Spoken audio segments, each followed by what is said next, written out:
Secara umum, rapat umum pemegang saham, atau RUPS, telah dilakukan secara tatap muka. Namun, zaman berubah, dan teknologi sedang mengubah cara perusahaan berinteraksi. Perubahan dalam regulasi membuka pintu bagi inovasi dan inklusi, termasuk di dalamnya adalah perusahaan kecil menengah yang berpartisipasi dalam securities crowdfunding. Penerbit dalam platform securities crowdfunding merupakan pemain penting. Seiring adopsi POJK nomor 15 tahun 2020 tentang rencana dan penyelenggaraan rapat umum pemegang saham perusahaan terbuka, dan POJK nomor 16 tahun 2020 tentang pelaksanaan rapat umum pemegang saham perusahaan terbuka secara elektronik, RUPS secara elektronik, IRUPS, telah menemukan pijakan hukum yang kuat. Bagaimana hal ini berkaitan dengan perusahaan kecil menengah yang terlibat dalam securities crowdfunding? Penerbit dalam platform securities crowdfunding memiliki peluang baru untuk ikut serta dalam RUPS secara elektronik. Ini memberi mereka akses ke keputusan yang lebih transparan dan kesempatan untuk mempengaruhi arah perusahaan. Dalam menggabungkan IRUPS dengan ekosistem securities crowdfunding, kita melihat dampak positif pada penerbit yang dapat mengambil keputusan yang lebih cerdas, berinovasi, dan merespon pasar dengan lebih baik. Peraturan mengenai RUPS pada Undang-Undang Nomor 40 Tahun 2007 tentang perseroan terbatas tidak diatur secara khusus dalam pasal-pasal UU tersebut. Namun, UU PT memberikan kerangka umum untuk pelaksanaan RUPS yang mencakup beberapa aspek yang bisa menjadi dasar untuk mengatur IRUPS. Beberapa aspek yang terkait dengan IRUPS yang dapat ditemukan dalam UU PT antara lain. 1. Mekanisme pengambilan keputusan. UU PT mengatur prosedur pengambilan keputusan dalam RUPS.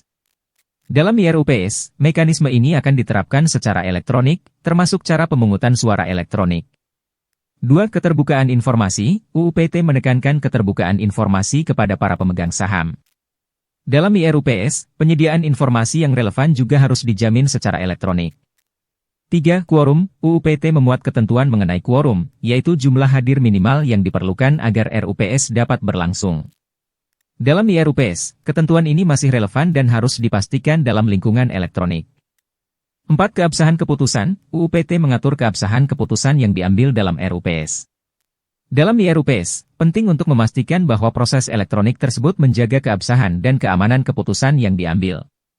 5. Penyelenggaraan RUPS. UU PT memberikan dasar mengenai bagaimana RUPS harus diselenggarakan. Hal ini juga relevan dalam IRUPS, meskipun detail teknis pelaksanaannya akan diatur lebih lanjut oleh peraturan OJK. Pelaksanaan RUPS secara elektronik, IRUPS, berdasarkan tesis pada program studi kenotariatan program magister, Fakultas Hukum Universitas Islam Indonesia tahun 2022, secara umum. IRUPS adalah rapat umum pemegang saham yang dilakukan secara elektronik. IRUPS dapat dilakukan oleh perusahaan non-TBK dan perusahaan TBK. Selama IRUPS, pemegang saham dapat berpartisipasi dan memberikan suara pada masalah perusahaan dari mana saja di dunia. IRUPS memungkinkan perusahaan untuk menghemat biaya dan waktu yang diperlukan untuk mengadakan rapat umum pemegang saham secara fisik.